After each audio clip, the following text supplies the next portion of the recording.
The question that comes up a lot is, are cyber threats and technology in the cybersecurity industry moving at such a pace now that in the amount of time it would take to start and finish a degree, is your knowledge still relevant afterwards, right? And I mean, I Yeah. think there's some knowledge that will never be outdated, right? I mean, communication skills, those fundamentals we talked about, understanding the policies and procedures of IT environments and things like that. But in terms of like, the technology of the day, I think that's a valid question now, just because of how fast things are changing and moving, right? What are your thoughts on that?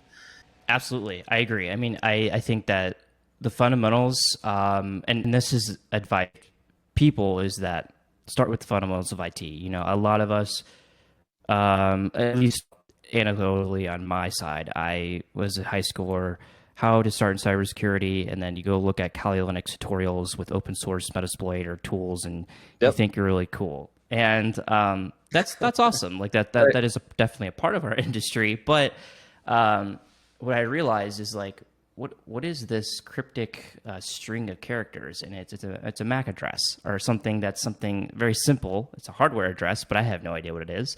And so I always use that as my example of it's important that you focus on the fundamentals like TCP/IP and OSI model. It's not going away. Like that, all of our tech stack is built off of that fundamental concepts or those fundamental concepts. So I do think that once you start getting into the technology or tools realm, I mean, things are just ever evolving. Like you said with your example with Azure, it's new services are being released. I feel like Yeah. every day.